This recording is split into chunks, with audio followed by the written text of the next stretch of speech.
તો hello YouTube family, આજે આપણે કરવાનું છે ગુંબલાનું શાક. તમે ગુંબલા તો ઘણા જોયા હતા, આપણે જો આ દેશી આપણા ગામના ગુંબલા છે. તો આજે આપણે આવ્યા છે ને આનું આજે કરવાનું છે શાક. તો શાક કેવું બને તે વિડીયો બતાવી. તો વિડીયો મિત્રો સરસ સુધી બની વિડીયો પસંદ આવે ને લાઈક શેર ને ચેનલ સબસ્ક્રાઈબ કરી દેજો. ને કોને પણ ગુંબલાનું શાક ભાવે ને કોમેન્ટમાં જરી કહીજો. આપણે રેસીપી કેવી બનાવી તે વિડીયોમાં પણ દેખાડીશ. તો વિડીયો પૂરેપૂરો જોઈજો.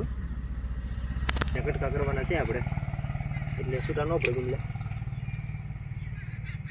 ગુંબલો હાવ પોસો આવે, કેવો આવે જો તમને કોને કોને મિત્રો ગુંબલા ભાવે.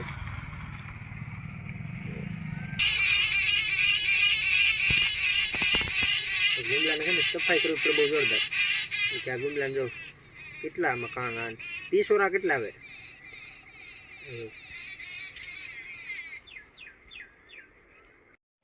તો મિત્રો આપણા ગુંબલા થઈ ગયા કટિંગ કરીને તૈયાર. તો હવે આનું કરવાનું છે શાક.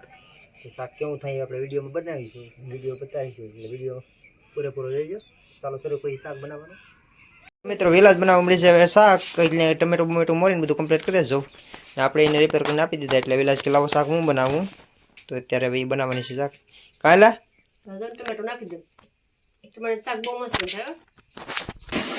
તો વહેલા ચૂલો ચાલુ કરીને મૂકી દીધું ચૂલે. તો પેલા ટમેટા ન પકાય, ટમેટા ચાલો પકવવાના હોય. ટમેટા પકવીએ ને તો જ સારું થાય શાક.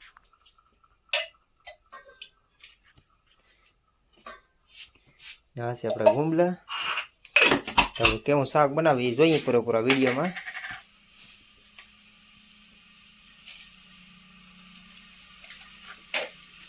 તીખું બનાવવાનું છે હો. તીખું બનાવે ગુંબલા શાક તીખું હોય તો સારું લાગે.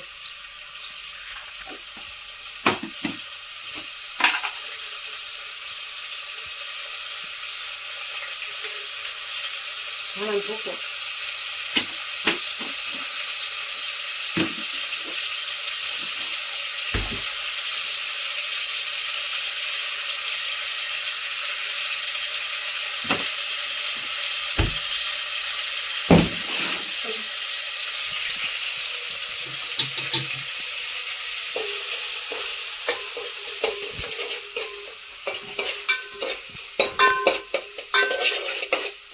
પકવવાનું.